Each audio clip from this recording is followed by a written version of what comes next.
सुप्रभात बच्चों। आज हम 9वीं कक्षा की हिंदी की पूरक पठन की पुस्तक संचयन भाग 1 से पाठ दिए जल उठे का तीसरा भाग पढ़ेंगे। इस पाठ के लेखक मधुकर उपाध्याय जी हैं। आगे बढ़ने से पूर्व पिछले 2 भागों में अभी तक जो हम पढ़ चुके हैं, आइए एक बार उसे भी दोहरा लेते हैं। दांडी कूच की तैयारी के सिलसिले में सरदार वल्लभ भाई पटेल 7 मार्च को रास पहुंच गए थे। उन्हें वहां भाषण नहीं देना था, लेकिन लोगों के आग्रह करने पर वे 2 शब्द बोलने के लिए तैयार हुए। पटेल जी ने लोगों से सत्याग्रह के लिए तैयार होने के लिए कहा। उनके इस कार्य को शासन के विरुद्ध माना गया और स्थानीय कलेक्टर ने उन्हें गिरफ्तार करने का आदेश दिया। उन्हें बोरसद की अदालत में ले जाया गया, जहां उन्होंने अपना अपराध कबूल कर लिया। 8 लाइन के फैसले को लिखने के लिए जज साहब को 1.5 घंटे का समय लगा, क्योंकि उन्हें समझ नहीं आ रहा था कि पटेल जी को किस धारा के तहत कितनी सजा दी जाए। सरदार वल्लभ भाई पटेल जी को 500 रुपये का जुर्माना और इसके साथ साथ 3 महीने की जेल की सजा हुई। उन्हें साबरमती जेल ले जाया गया। जेल के रास्ते में साबरमती आश्रम था, अतः गांधी जी पटेल जी से मिलने के लिए आश्रम से बाहर आ गए। वहीं पटेल जी और गांधी जी की संक्षिप्त भेंट हुई। पटेल जी ने कार में बैठते हुए कहा, मैं चलता हूं, अब आपकी बारी है।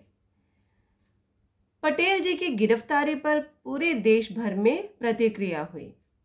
मदन मोहन मालवीय जी ने केंद्रीय असेंबली में बिना मुकदमा चलाए गिरफ्तारी का विरोध किया। जिन्ना जी ने भी इसे अभिव्यक्ति की स्वतंत्रता पर खतरा बताया। इसके साथ साथ हमने यह भी पढ़ा था कि गांधी जी रास पहुंचे, वहां निषेधाज्ञा लागू थी। अगर गांधी जी को गिरफ्तार कर लिया जाता तो उनकी जगह दांडी यात्रा के लिए अब्बास तैयब जी तैयार थे। गांधी जी ने अपने भाषण में दरबार गोपाल दास और रविशंकर महाराज के त्याग की प्रशंसा की। आगे क्या हुआ, आइए आज के पाठ के अंश के द्वारा जान लेंगे। अखिल भारतीय कांग्रेस कमेटी की बैठक 21 मार्च को साबरमती के तट पर होने वाली थी। जवाहरलाल नेहरू इस बैठक से पहले गांधी जी से मिलना चाहते थे। उन्होंने संदेश भिजवाया, जिसके जवाब में गांधी जी ने रास में अपनी जनसभा से पहले एक पत्र लिखा और कहा कि उन तक पहुंचना कठिन है। अभी यहाँ पर बताया गया है कि अखिल भारतीय कांग्रेस कमेटी की बैठक 21 मार्च को होने वाली थी। कब? 21 मार्च को। कहाँ पर? साबरमती नदी के तट पर होने वाली थी। तट मतलब किनारा।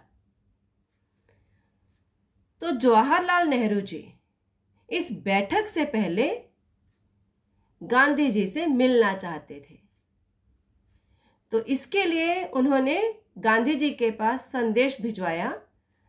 तो उसके जवाब में गांधी जी ने रास में अपनी जनसभा से पहले उन्हें एक पत्र लिखा और उस पत्र में उन्होंने क्या लिखा कि उनका वहां पर पहुंचना कठिन है। और क्या लिखा? तुमको पूरी एक रात का जागरण करना पड़ेगा। अगर कल रात से पहले वापस लौटना चाहते हो तो इससे बचा भी नहीं जा सकता। मैं उस समय जहां भी रहूंगा, संदेशवाहक तुमको वहां ले आएगा। इस प्रयाण की कठिनतम घड़ी में तुम मुझसे मिल रहे हो। तुमको रात के लगभग 2 बजे जाने परखे मछुआरों के कंधों पर बैठकर एक धारा पार करनी पड़ेगी। मैं राष्ट्र के प्रमुख सेवक के लिए भी प्रयाण में जरा भी विराम नहीं दे सकता। अभी गांधी जी ने आगे क्या लिखा? गांधी जी ने आगे यह लिखा कि तुम्हें, मतलब कि जवाहरलाल नेहरू जी को, पूरी एक रात का जागरण करना पड़ेगा। जागरण का अर्थ होता है जागना। अगर कल रात से पहले वापस लौटना चाहते हो तो इससे भी बचा नहीं जा सकता है, इससे भी बच नहीं सकते। तो इस यात्रा की कठिनतम घड़ी में, प्रयाण का अर्थ होता है यात्रा, इस यात्रा की कठिनतम मतलब मुश्किल घड़ी में तुम मुझसे मिल रहे हो। यदि मिलना है, इसके लिए तुमको रात के लगभग 2 बजे जाने परखे मतलब कि कुछ जांचे हुए कुशल मछुआरों के कंधों पर बैठकर नदी की धारा पार करनी पड़ेगी। उन्होंने यह भी लिखा कि मैं राष्ट्र के प्रमुख सेवक के लिए भी प्रयाण में जरा भी विराम नहीं दे सकता। विराम होता है रुकना। कि उन्होंने यह लिखा कि मैं देश के प्रमुख सेवक के लिए अपनी यात्रा में थोड़ी देर भी जो है विराम नहीं दे सकता, यानी कि रुक नहीं सकता।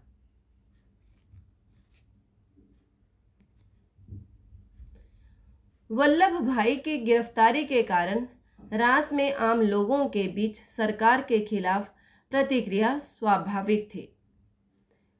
गांधी की जनसभा से पहले ही गांव के सभी पुश्तैनी मुखिया और पटेल उन्हें अपना इस्तीफा सौंप गए।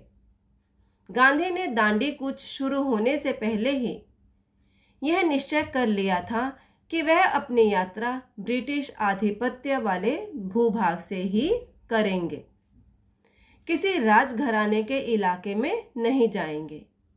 लेकिन इस यात्रा में उन्हें थोड़ी देर के लिए बड़ौदा रियासत से गुजरना पड़ा। ऐसा ना करने पर यात्रा करीब 20 किलोमीटर लंबी हो जाती और इसका असर कार्यक्रम पर पड़ता। तो वल्लभ भाई की गिरफ्तारी के कारण क्या हुआ था? लोग जो है, लोगों में क्रोध की भावना पैदा हो गई थी और रास में आम लोगों के बीच सरकार के खिलाफ प्रतिक्रिया का होना जो है स्वाभाविक था। गांधी जी की जनसभा से पहले गांव के जो पुश्तैनी मुखिया थे, पुश्तैनी कौन होते हैं? पुश्तैनी होते हैं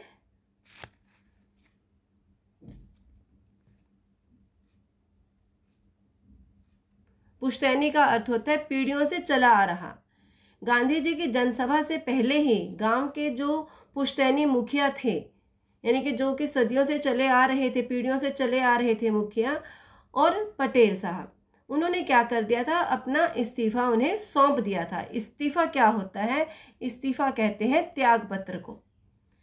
तो उन्होंने अपना इस्तीफा जो है सौंप दिया था। गांधी ने दांडी कूच शुरू होने से पहले यह निश्चय कर लिया था कि वह अपनी यात्रा ब्रिटिश आधिपत्य वाले भूभाग से ही करेंगे और गांधी जी ने भी दांडी यात्रा शुरू होने से पहले ही यह निश्चय कर लिया था, मतलब कि पक्का इरादा कर लिया था कि वह अपनी यात्रा ब्रिटिश आधिपत्य वाले, जहाँ ब्रिटिश आधिपत्य मतलब कि आधिपत्य का अर्थ होता है अधिकार, कि वे अपनी यात्रा वहाँ से शुरू करेंगे जहाँ पर ब्रिटिश अधिकारियों का अधिकार है, उसी भूमि के टुकड़े से करेंगे। भूभाग का अर्थ होता है भूमि का टुकड़ा, उसी टुकड़े से करेंगे। किसी राजघराने के इलाके में नहीं जाएंगे। अपनी यात्रा शुरू करने के लिए वे किसी राजघराने के इलाके में बिल्कुल भी नहीं जाएंगे। लेकिन इस यात्रा में उन्हें थोड़ी देर के लिए बड़ौदा रियासत से गुजरना पड़ा।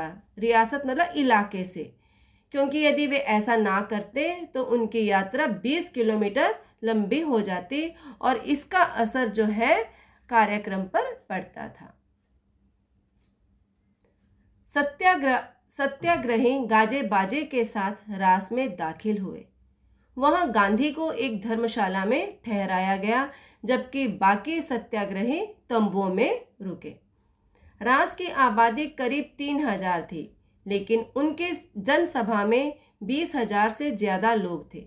अपने भाषण में गांधी ने पटेल की गिरफ्तारी का जिक्र करते हुए कहा, सरदार को यह सज़ा आपकी सेवा के पुरस्कार के रूप में मिली है। अब सत्याग्रही गाजे बाजे के साथ, मतलब के धुन के साथ, अपने बाजों की धुन के साथ रास में दाखिल हुए और वहाँ पर गांधी जी को जो है एक धर्मशाला में ठहराया गया और बाकी सत्याग्रही तंबुओं में जाकर रुक गए। रास की आबादी करीब, मतलब कि लगभग 3,000 थी, लेकिन गांधी जी की जनसभा में 20,000 से भी ज़्यादा लोग थे। अपने भाषण में गांधी जी ने पटेल की गिरफ्तारी का जिक्र करते हुए कहा कि सरदार जी को, यानी कि सरदार वल्लभ भाई पटेल को जो यह सज़ा मिली है वह आपकी सेवा के पुरस्कार के रूप में मिली है।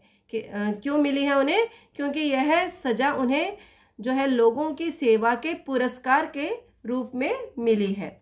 उन्होंने सरकारी नौकरियों से इस्तीफे का उल्लेख किया और कहा कि कुछ मुखी और तलाटी गंदगी पर मक्खी की तरह चिपके हुए हैं, उन्हें भी अपने निजी तुच्छ स्वार्थ भूलकर इस्तीफा दे देना चाहिए।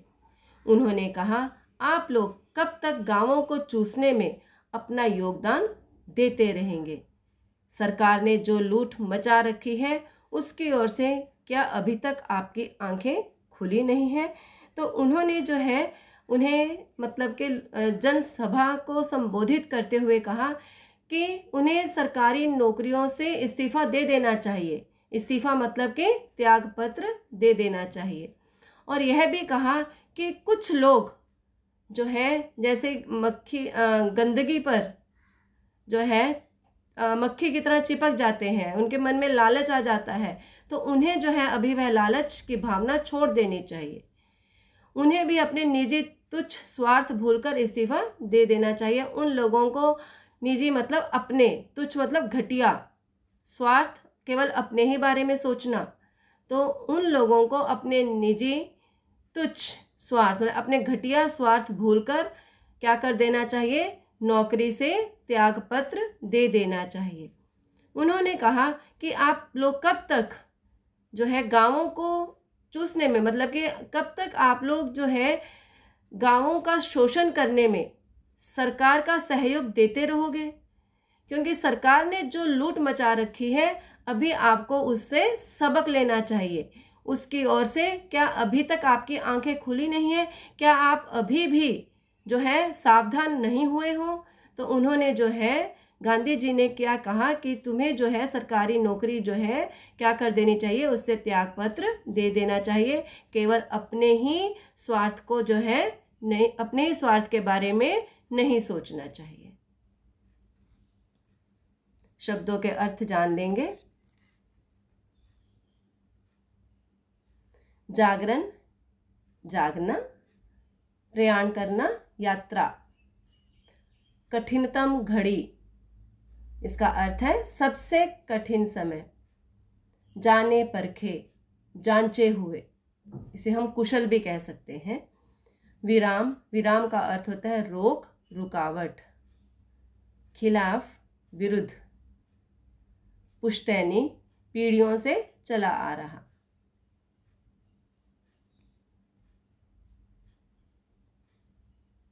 आधिपत्य, अधिकार। भूभाग, धरती का टुकड़ा। रियासत, इलाका। गाजा बाजा, बैंड बाजे की धुन के साथ। जिक्र, चर्चा। निजी, अपनी। तुच्छ, तुच्छ का अर्थ होता है क्षुद्र या फिर घटिया। योगदान, योगदान का अर्थ है सहयोग। आंखें खुलना, अर्थ है सावधान होना। बच्चों, पाठ का जो अंश हमने आज पढ़ा है मैं उम्मीद करती हूँ कि आपको समझ में आया होगा। धन्यवाद।